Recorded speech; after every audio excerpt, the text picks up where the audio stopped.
और चुनाव की तारीखों की घोषणा हो गई है, लेकिन बिहार में सीटों के बंटवारे को लेकर अभी तस्वीर साफ नहीं है। महागठबंधन और एनडीए घटक दल एक दूसरे पर देरी का आरोप लगा रहे हैं।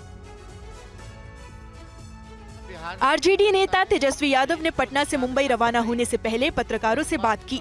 तेजस्वी यादव राहुल गांधी की भारत जोड़ो न्याय यात्रा के 63वें और आखिरी दिन महारैली में शामिल होने जा रहे थे। इस दौरान उन्होंने महागठबंधन में सीट शेयरिंग नहीं होने के आरोप पर एनडीए पर तंज कसा। सीट शेयरिंग पर कब तक फैसला हो जाएगा? बुला के बता दिया जाएगा। सब लोग इंडिया गठबंधन 40 सीट पे लड़ेगा। कोई लेट नहीं है, ये नहीं है महागठबंधन का सीट शेयरिंग हो गया क्या?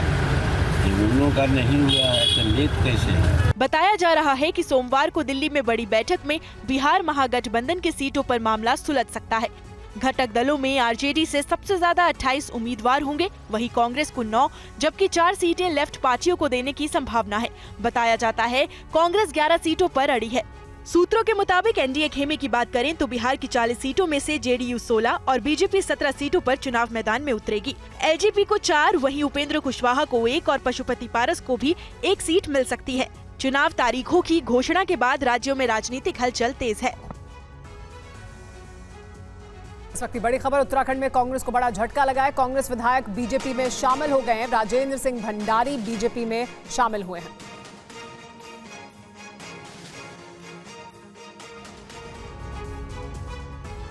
लोकसभा चुनाव से पहले नेताओं के पाला बदलने का दौर जारी है। आज कांग्रेस के पूर्व विधायक राजेंद्र सिंह भंडारी ने बीजेपी का दामन थाम लिया, जिससे उत्तराखंड की पौड़ी गढ़वाल सीट पर बीजेपी को मजबूती मिल सकती है। इस सीट के सभी विधायकों ने पार्टी उम्मीदवार अनिल बलूनी को समर्थन देने का ऐलान किया है। हम उनका पार्टी के अंदर स्वागत करते हैं और हमारे लिए बड़ी खुशी की बात है। भंडारी को पार्टी की सदस्यता दिलाने के मौके पर उत्तराखंड के सीएम के अलावा केंद्रीय मंत्री पीयूष गोयल भी मौजूद रहे। उत्तराखंड की बद्रीनाथ धाम की सेवा की है। इसी प्रतिबद्धता के साथ, इसी मेहनत के साथ आपका भारतीय जनता पार्टी के भी कार्यकाल में लोगों में वही विकास की भावना से आप सेवा करते रहेंगे। कांग्रेस छोड़ने के बाद भंडारी ने बीजेपी की जमकर तारीफ की। मैं पार्टी को विश्वास दिलाता हूं कि मैं उत्तराखंड के विकास के लिए, राष्ट्र के कल्याण के लिए और जन जन की सेवा के लिए समर्पित भाव से काम करूंगा। लोकसभा चुनाव का ऐलान होते ही तमाम पार्टियां अपनी अपनी जीत के दावे कर रही हैं। एमपी के पूर्व सीएम शिवराज सिंह ने एनडीए को रिकॉर्ड बहुमत मिलने का दावा किया। साथ ही कहा कि कांग्रेस में नेता, नीति और नियत नहीं है। मोदी जी के नेतृत्व में 370 पार बीजेपी जाए और 400 पार एनडीए जाए। अब तक का सबसे ऐतिहासिक विशाल विराट बहुमत मिलेगा भारतीय जनता पार्टी को, एनडीए को, और मोदी जी फिर प्रधानमंत्री भारी बहुमत से बनेंगे, रिकॉर्ड तोड़ बहुमत से। क्योंकि एक तरफ दुनिया के सर्वाधिक लोकप्रिय नेता श्रीमान नरेंद्र मोदी जी और दूसरी तरफ ऐसी कांग्रेस जहां नेता नहीं है, नीति नहीं है और नियत नहीं है, कुछ भी नहीं है। प्रधानमंत्री नरेंद्र मोदी के नेतृत्व में देश में पिछले 10 साल से एक मजबूत और स्थिर सरकार बनी है। आज पूरे विश्व में भारत आर्थिक, सामरिक और सामाजिक शक्ति के रूप में उभरा है। देश में जो मूलभूत बदलाव का वादा 2014 में किया गया था, वो सभी वायदे पिछले 10 साल में पूरे हुए हैं।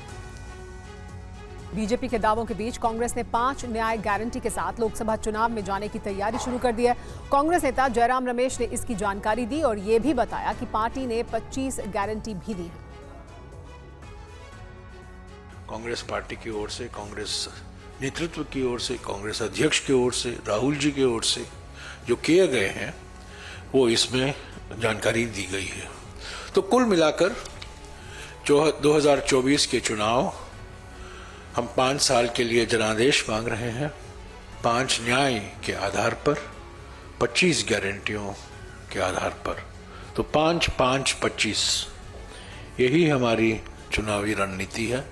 5 साल के लिए जनादेश, 5 न्याय को देने के लिए जनादेश, 25 गारंटियों को पूरे करने के लिए जनादेश।